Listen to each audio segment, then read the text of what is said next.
ఒక్కసారి కొమ్మూరి గోల్డ్ కి కాల్ చేయండి. తాకట్లో ఉన్న మీ బంగారాన్ని విడిపించి మార్కెట్ ప్రైస్ కి వాళ్ళు కొనుక్కుని మిగతా డబ్బులు మీకు ఇచ్చేస్తారు. హాయ్, వెల్కమ్ టు మనం టీవీ.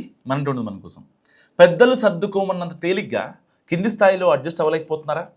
పార్టీలోకి కొత్తగా వచ్చిన సీనియర్ లీడర్తో అక్కడి వైసీపీ క్యాడర్ కలవలేకపోతుందా? మాజీ మంత్రి కూడా అయిన సదరు సీనియర్ బయటి వ్యవహారాలు చక్కబెడుతున్నా ఇంటిని చక్కదిద్దుకోలేకపోతున్నారా? రెండు వర్గాలు ఉత్తర దక్షిణ ధృవాలుగా ఉన్న ఆ నియోజకవర్గం ఏది? కలవలేకపోవడానికి కారణాలు ఏంటి? రాజకీయాల్లో నేతలు కండువాళ్ళు మార్చినంత తేలిగ్గా క్షేత్రస్థాయి క్యాడర్ మారిపోదు. అందుకు కార్యకర్తల మనస్సాక్షి అంగీకరించదు కూడా. వారిలో బలమైన భావజాలం ఉంటుంది. మేము పలానా పార్టీ లేదా పలానా నేతకు దగ్గరగా ఉండాలనే ఫిక్స్ అవుతారు. ఒకవేళ పార్టీలోకి కొత్త నేత వచ్చినా ఎక్కువ సందర్భాల్లో అది పైకి బాగానే కనిపిస్తుంది, కానీ లోపల మాత్రం ఆ అంతరం అలాగే ఉంటుంది. సో ప్రస్తుతం సింగనమల కాన్స్టెన్సీలో అదే జరుగుతుంది. ఇక్కడ మాజీ మంత్రి శైలజనాథ్ కాంగ్రెస్ పార్టీ నుంచి వైసీపీలోకి వచ్చారు. వాస్తవంగా వైసీపీ ఓటమి తర్వాత చాలామంది నేతలు ఆ పార్టీని వీడుతుంటే ఎవరూ ఊహించని విధంగా శైలజనాథ్ వైసీపీలోకి ఎంట్రీ ఇచ్చేశారు.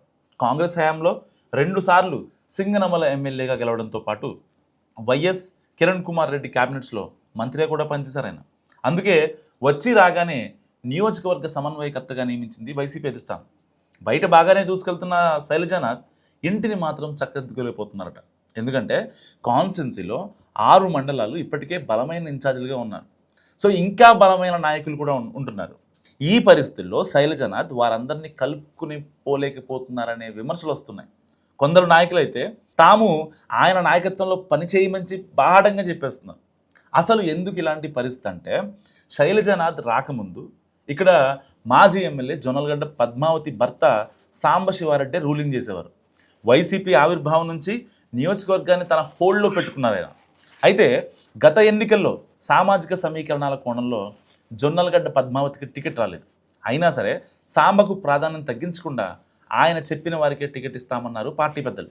ఫైనల్గా ఒక సామాన్య టిప్పర్ డ్రైవర్ ఇక్కడ వైసీపీ తరఫున పోటీ చేసి ఓడిపోయారు.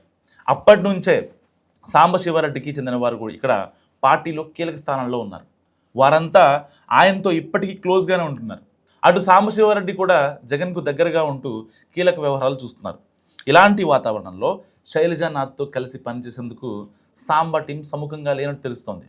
దాంతో శైలజానాథ్ బయట వ్యవహారాలు దూకుడుగా ఉన్న పార్టీలో కీలకంగా పనిచేసిన మండల నాయకులతో అంటీ ముట్టనట్టుగా వ్యవహరిస్తున్నారట. సో ఈ విషయాన్ని ఒకరిద్దరు కీలక నేతలు అధినేత జగన్ దగ్గరే చెప్పినట్టు సమాచారం. దీంతో ఆ మొత్తం వ్యవహారాన్ని సెట్ చేసే ప్రయత్నాలు మొదలయ్యాయి.